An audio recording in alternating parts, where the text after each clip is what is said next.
दृष्टि आईएएस के in focus programme में एक बार फिर आपका स्वागत है। मेरा नाम है मनीष।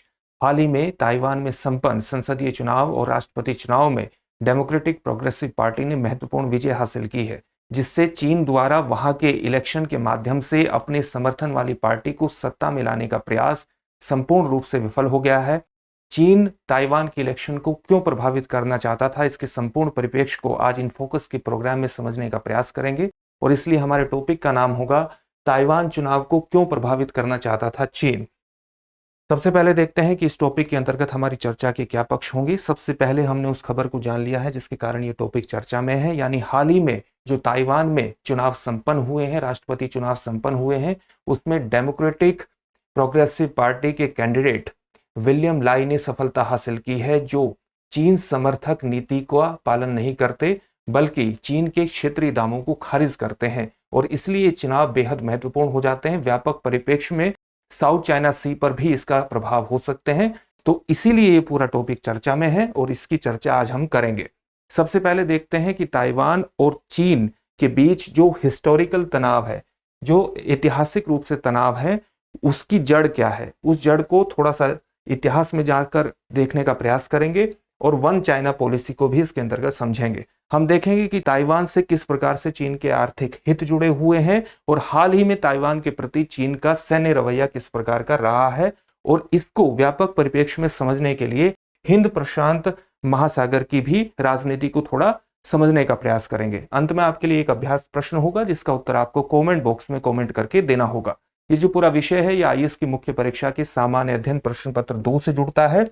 हम इस टॉपिक में आगे बढ़ें इससे पहले आपको एक महत्वपूर्ण सूचना देनी है कि आप हमारे सभी प्रोग्राम से जुड़ें। इसके लिए जरूरी है कि आपको नोटिफिकेशन प्राप्त हो। नोटिफिकेशन प्राप्त हो इसके लिए 2 चीजें को करना आपके लिए बेहद जरूरी है। एक तो यूट्यूब चैनल को सब्सक्राइब करना और दूसरा बेल आइकन दबाना। बेल आइकन जब आप दबाएंगे और चैनल को सब्सक्राइब करने के बाद तब आपको हमारे सभी प्रोग्राम का नोटिफिकेशन प्राप्त होगा। तो चैनल को सब्सक्राइब भी जरूर करिए और नोटिफिकेशन भी पाने के लिए बेल आइकन भी जरूर दबाइए। अपने टॉपिक की तरफ बढ़ते हैं। तो सबसे पहले जो चीन और ताइवान के बीच ऐतिहासिक तनाव की जड़ है, जो तनाव की जड़ है वो इतिहास है। तो इतिहास को जानने का प्रयास करते हैं। आप जानते हैं कि द्वितीय विश्व युद्ध के बाद यानी 1944 से लेकर के 1949 तक चीन में एक सामान्य तौर से विद्रोह की स्थिति थी और इसको कई बार चीनी साम्यवादी क्रांति के नाम से भी जाना जाता है और कई बार इसको राष्ट्रीय विद्रोह के नाम से भी जाना जाता है। यह राष्ट्रीय विद्रोह किस प्रकार का था, क्योंकि यहां पर राष्ट्रवादी सरकार थी जिसको हम कोमिंगतांग पार्टी की सरकार, कोमिंगतांग पार्टी की सरकार मानी जाती है, जो राष्ट्रवादी पार्टी थी चीन की, और इसको चुनौती दे रही थी चीन की चीनी साम्यवादी पार्टी। तो यहां पर एक क्रांति हुई और इस क्रांति को, चीनी साम्यवादी क्रांति को सफलता मिली 1 अक्टूबर 1949 को, जब चीन में एक साम्यवादी सरकार की स्थापना हुई। जब साम्यवादी सरकार की स्थापना हुई तो चीन की जो राष्ट्रवादी पार्टी थी, कोमिंगतांग पार्टी, ये गमन कर गई। गमन कहां कर गई? ये चीन की मुख्य भूमि आप देख सकते हैं। तो ये ताइवान, इस छोटे से द्वीप पर चली गई जिसको फार्मोसा द्वीप के नाम से जाना जाता था, और यहीं पर कोमिंगतांग पार्टी स्थापित हुई और यहां से सरकार चलाना शुरू कर दिया। कभी भी चीन की सत्ताधारी कम्युनिस्ट पार्टी ने इसकी स्वतंत्रता को स्वीकार नहीं किया और उसी प्रकार से अपनी स्वतंत्रता के साथ साथ चीन की मुख्य भूमि को कोमिंगतांग पार्टी ने अपना हिस्सा माना। इस प्रकार से यहां people's republic of China PRC की स्थापना हुई और यहां पर सामान्य तौर से इसको रिपब्लिक ऑफ चाइना कहा जाता है, जिसको आप ताइवान के नाम से भी जानते हैं। तो ये ऐतिहासिक जड़ है। तब से ही एक संघर्ष की स्थिति चली आ रही है मुख्य भूमि और ताइवान में। 1996 में एक महत्वपूर्ण डेमोक्रेटिक तंत्र की स्थापना मुख्य तौर से आप कह सकते हैं तब से हुई, 1990 के दशक के उत्तरार्ध से ताइवान में। और ताइवान में अलग अलग समय पर अलग अलग प्रकार की, अलग अलग तरह की सरकार सत्ता में रही। जैसे 2008 से 2016 में राष्ट्रवादी कोमिंगतांग पार्टी सत्ता में रही, उसी प्रकार से 2016 से 2024 तक ताई के नेतृत्व की डेमोक्रेटिक प्रोग्रेसिव पार्टी सत्ता में रही। ये डेमोक्रेटिक प्रोग्रेसिव पार्टी वस्तुतः चीन के क्षेत्रीय दावों को खारिज करती है और ताइवान की राष्ट्रीय पहचान को स्वीकार करती है।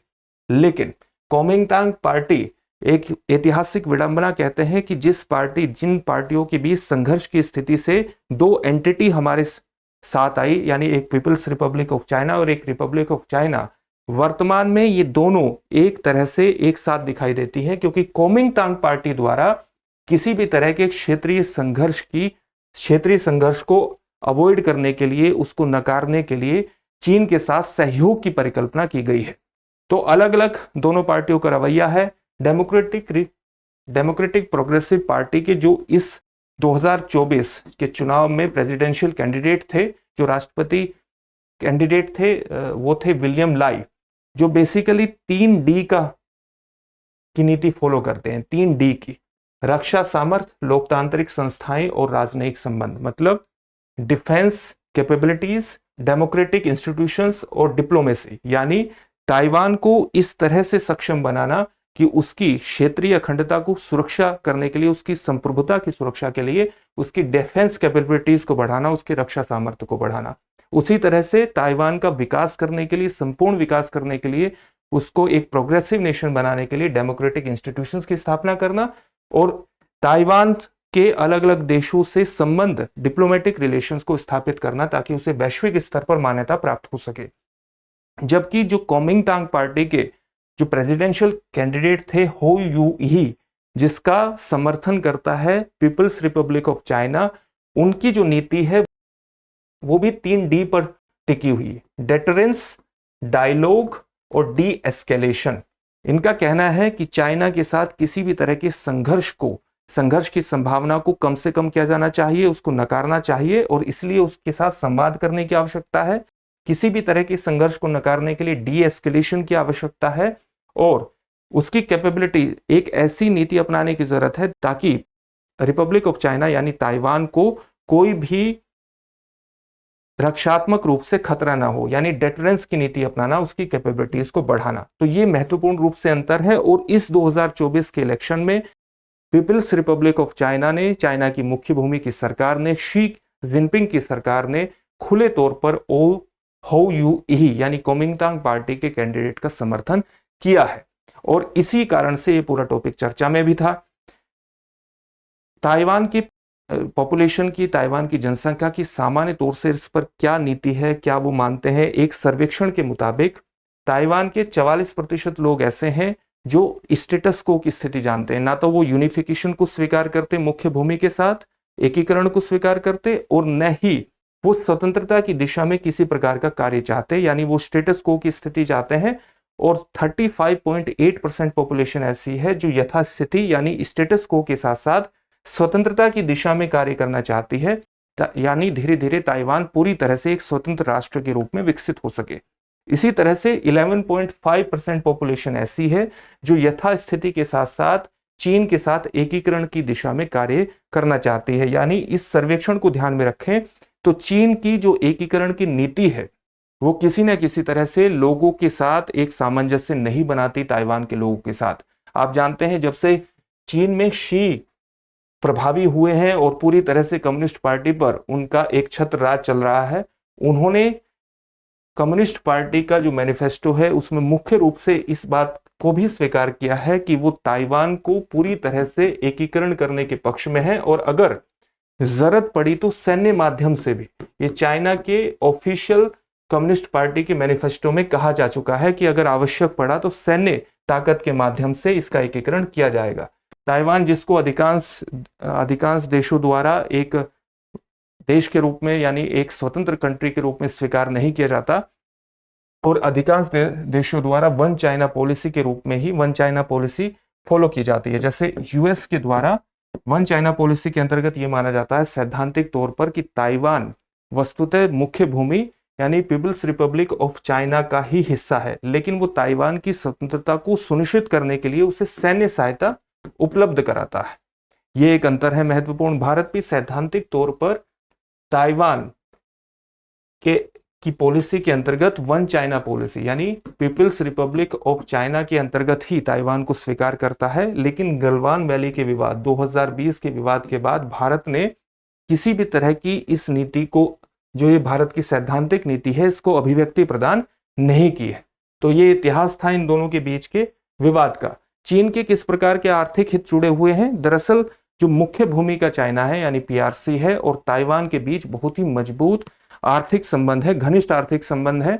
और इन आर्थिक संबंधों की एक महत्वपूर्ण रूप से नींव पड़ी थी वर्ष 2010 में, जब वहां पर कोमिंगतांग पार्टी सत्ता में थी और एक समझौता किया गया था, cross straight economic cooperation framework समझौता, जिसके अंतर्गत ताइवानी उत्पादों को बहुत बड़े स्तर पर शुल्क छूट प्रदान की गई थी और कुछ उत्पादों पर से पूरी तरह से शुल्क हटा लिया गया था। इसी तरह से अगर आप एक आंकड़ा देखें वर्ष 2022 का, तो ताइवान ने मुख्य भूमि को पीपल्स रिपब्लिक ऑफ चाइना, जिसमें हांगकांग और मकाऊ भी शामिल है, 238 बिलियन डॉलर का निर्यात किया है। लेकिन हाल ही में जिस प्रकार से तनाव बढ़ा, आप जानते हैं कि यूएस के ऑफिशियल्स की भी, जो मुख्य ऑफिशियल्स हैं, उनकी भी यात्राएं ताइवान में बढ़ रही हैं। जिस प्रकार से चीन असर्टिव होता जा रहा है अपनी नीति को लेकर के, उसी प्रकार से अमेरिका भी अपने ऑफिशियल्स की यात्रा बढ़ा रही है और उसके बाद महत्वपूर्ण रूप से ताइवान और पीपल्स रिपब्लिक ऑफ चाइना के बीच ये तनाव बढ़ा है। इसी तनाव के अंतर्गत चीन के वाणिज्य मंत्रालय का कहना है कि जो पिछली सरकार है, जो साई के नेतृत्व की सरकार है, उसने 2509 उत्पादों के निर्यात पर प्रतिबंध लगाया है और हाल ही में चीन द्वारा भी इसका काउंटर मेजर उठाए गए हैं, इसका प्रतिरोध करने के लिए कुछ कदम उठाए गए हैं। जैसे उसने वर्ष 2024 की शुरुआत में ही रसायन सहित 12 उत्पाद ऐसे हैं जिनको शुल्क छूट से बाहर कर दिया है, उनकी कटौती को निलंबित कर दिया, सस्पेंड कर दिया है। और साथ ही वाणिज्य मंत्रालय का, चीन के वाणिज्य मंत्रालय का ये कहना है कि वो मछली उत्पादों, कपड़ा और मोटर वाहन भागों पर भी शुल्क छूट निलंबित करने का विचार कर रही है और इसके साथ कई ऐसे उत्पाद हैं जिनको निलंबित किया जा सकता है, जिसके कारण ये आर्थिक, महत्वपूर्ण आर्थिक हित दोनों के ही, चाहे वो ताइवान के हों और चाहे चीन के हों, प्रभावित होने की एक आशंका बनी रहती है। साथ ही ताइवान को, अगर किसी भी प्रकार का ताइवान और चीन के बीच विवाद होता है तो हमें यह समझना चाहिए कि ताइवान जो एडवांस्ड सेमीकंडक्टर उत्पाद है, उनके एडवांस्ड सेमीकंडक्टर उत्पादों के निर्माण में 90% की भागीदारी रखता है। तो चाहे वो जर्मेनियम हो या फिर सिलिकॉन हो, इनके 90% उत्पादों का जो निर्माण है वो ताइवान में होता है। तो सेमीकंडक्टर इंडस्ट्री बहुत बड़े स्तर पर प्रभावित हो सकती है। साथ ही एक अनुमान ये भी बताया गया है कि अगर ताइवान में और मुख्य भूमि चाइना में किसी प्रकार का विवाद होता है, युद्ध होता है, तो उससे 10 ट्रिलियन डॉलर का आर्थिक नुकसान हो सकता है, जो वैश्विक इकोनॉमी का 10% है और जो अपने आप में एक बहुत बड़ी मात्रा को अभिव्यक्त करता है। चीन का हाल ही में ताइवान के प्रति किस प्रकार का सैन्य रवैया है, इसको भी समझे जाने की आवश्यकता है। आप जानते हैं कि जिस प्रकार से हाल ही में अमेरिकन ऑफिशियल्स की यात्राएं बढ़ी हैं और ताइवान को अलग अलग मुद्दों पर समर्थन दिया गया है, उसके बाद चीन ने लगातार ताइवान स्ट्रेट में, जो ताइवान स्ट्रेट है, इसकी सीमा का उल्लंघन किया है और लगातार चीनी सैन्य विमान और जहाजों की निरंतर यहां पर गश्ती हुई है, लाइव फायर एक्सरसाइज की गई हैं, अभ्यास किए गए हैं। ताइवान जलडमरू मध्य में मिसाइल्स भी लॉन्च की गई हैं और ड्रोन और गुब्बारों के माध्यम से ताइवान का सर्विलेंस भी किया गया है, उस पर निगरानी रखने का भी प्रयास किया गया है।